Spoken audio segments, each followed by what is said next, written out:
எங்களை வழிகாட்டி வழிநடத்தி கொண்டிருக்கும் திரு முனைவர் பாண்டியன் ஐயா அவர்களுக்கும், மேடையில் அமர்ந்திருக்கும் பொதுச் செயலாளர் திரு செல்லத்தரசு ஐயா அவர்களுக்கும், மற்றும் சிறப்பு வருகை தரும் முனைவர் வெற்றிவேல் ஐயா அவர்களுக்கும் வாழ்த்தி கொண்டு வணங்கிக் கொண்டு இங்கே வருகை தந்த அனைவருக்கும் வணக்கங்களும் வாழ்த்துக்களும் தெரிவித்துக் கொள்கிறேன். இந்த கூட்டங்கிறது பார்த்தீங்கன்னா நிறைய பேர் கேட்டாங்க என்கிட்ட, கூட்டம் வெற்றி அடைஞ்சிட்டாங்க. கூட்டம் கிடைக்கிறதே வெற்றி தான். கூட்டம் நம்மளுக்கு அனுமதி கிடைக்கிறது பெரிய விஷயம். இது வரைக்கும் நிறைய இடத்துல தடை முதல்ல நம்ம பொது இது வழியில் போயிட்டுருக்கோம். அதாவது எந்த சங்கமும் பண்ணாத ஒரு இது இந்த மாதிரி ஒரு பேனர் அமைச்சது.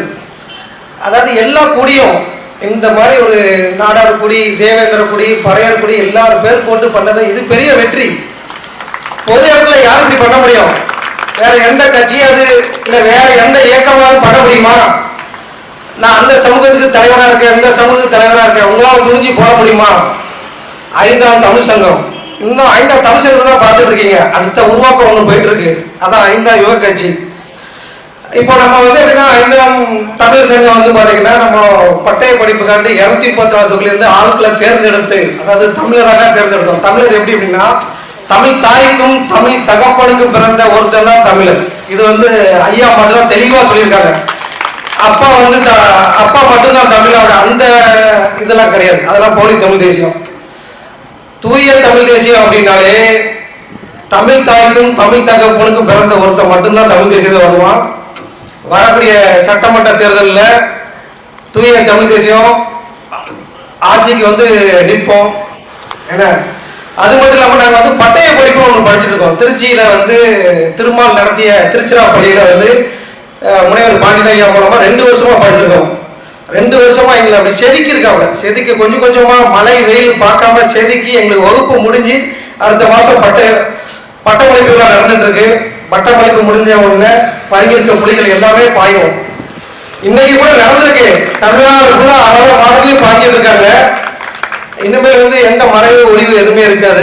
இப்பவுமே இணையதளத்தில் நிறைய பேர் கேட்காங்க. நம்ம பழைய நண்பர்கள் வேற வேற கட்சியில் இருந்தாலும் எங்களால் கருத்துல உங்ககிட்ட மோத முடியல. அந்த கருத்து நம்மகிட்ட இருக்கு. நிறைய கருத்தியலான ஒரு சிவனை பத்திர வரலாறு, முருகனை பத்திர வரலாறு, தமிழரை பத்திர வரலாறு எல்லாமே நம்மகிட்ட தான் இருக்கு. இன்னைக்கு கருத்துக்கள் ஏகப்பட்டதுனால அவங்களால பேச முடியல. நான் ரொம்ப ரொம்ப ஒரு மூத்த அரசியல்வாதி நினைச்சு அவரே என்கிட்ட சொன்னாரு, தம்பி வேற மற்ற ஆண்ட கட்சிகள் இருக்கு, அவங்கள்ட்ட கூட அதிகம் பண்ணிடலாம், அவங்கள்ட்ட பேசிடலாம். ஆனா உங்க கட்சியில இணையதளத்துல பேசவே முடியல. எதை வச்சாலும் பாயிண்ட் வச்சுக்கிட்டே இருக்காங்க. அந்த அளவுக்கு நீங்க போயிட்டே இருக்கீங்க. எனக்கு தெரியாத பேசுறீங்க.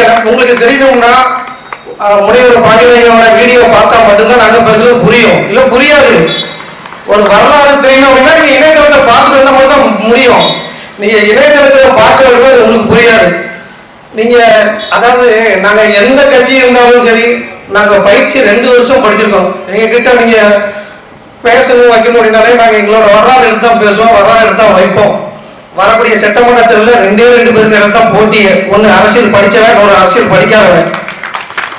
இதுல அரசியல் படித்தவனுக்கு ஓட்டு போடணுமா, அரசியல் படிக்காத ஓட்டு போடணும் மக்கள் தீர்மானிக்கணும். ஏன்னா அது மக்கள்கிட்ட நாங்கள் எப்படி போகணுமோ அந்த மாதிரி நாங்கள் நேரடியாக போய் நிற்போம். நம்மளுக்கு கடவுள் துணை இருக்காரு. அதுதான் மீண்டும் ஆசீர்வாதம். ஆசீர்வாதம் மீண்டும் எழுந்தாச்சு. அதாவது கிட்டத்தட்ட 700 வருஷமா நம்ம உண்மையான தமிழை ஆட்சி பண்ணல. அதான் தமிழகத்தில் அதான் நம்ம இவ்வளவு தூரம் பின்தாங்கி இருக்கோம். அதனால அது எல்லாம் முடிஞ்சு இப்போ ஆசீர்வாதம் மீண்டும் எழுந்தாச்சு. அதெல்லாம் 2026 உண்மையில ஒரு தமிழ்நாட்டில் ஒரு தூய தமிழர் தான் ஆட்சியை செய்வாங்க. அது எல்லாருக்குமே தெரியும். அதை யாரும் வெளியே காட்டிக்கல. அதான் உண்மை. நமக்கு ஜனநாயக முறைப்படி தேர்தல் அப்படின்னா நாங்கள் எதுக்குமே பயப்படல. எந்த அரசியல் கட்சிகள் வாக்குவாதத்தில் இருந்தாலும் உட்கார்ந்து பேச தயார். பேச்சில் ஜெயிக்க முடியாது, பேசுறதால விட்டா மட்டும் இங்கே ஜெயிக்க முடியாது. இவிஎம் கொண்டு வச்சிருக்காங்க. இந்த இவிஎம் எப்படின்னா அதுவும் எங்க கடவுள் பார்த்துப்பாரு. இந்த ஏற்கனவே படத்துல ஏற்கனவே தயாரிச்சவனுக்கு அடி விழும், அதே மாதிரி விரைவில் விழும். அதில் மாற்றமே கிடையாது. அதெல்லாம் ஒரு பக்கம் பீகார்ல நீங்க மறைச்சிட்டு இருக்காங்க. பீகார்ல எவ்வளவு பெரிய புரட்சி வெடிச்சிட்டு இருக்குன்னு பார்த்துட்டு இருக்கோம். அதனால குடிச்சத்துல அது தமிழ்நாட்டிலையும் வரும். அதில் எந்த மாற்றமும் இல்லை. இப்போ என்னன்னா நமக்கு ஐயா நிறைய வாட்டி சொல்லுவாங்க, தேர்தலுங்கிறது பார்த்தீங்கன்னா ஜனநாயக முறைப்படி நடக்கணும்.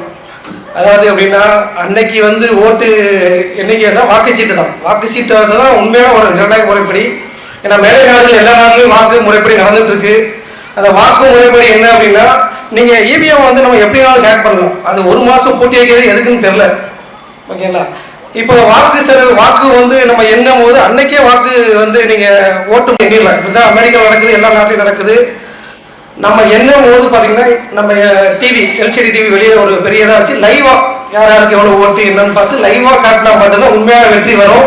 ஆனால் அந்த மாதிரி ஒரு தேர்தல் நடத்தினா நம்மளை அடிச்சுக்க முடியவே முடியாது. அதுக்காக நம்ம வந்து விட போகிறதும் கிடையாது. அதனால் கண்டிப்பாக இவிஎம் எவ்வளோ தூரம் தடை பண்ணுமோ அந்த மாதிரி தடை பண்ணிட்டு உண்மையான வாக்கு சீட்டை கொண்டு வரணும். அதான் தமிழ் தேசியம் வளரும், உண்மையான தமிழ் ராட்சியம் வளரும்.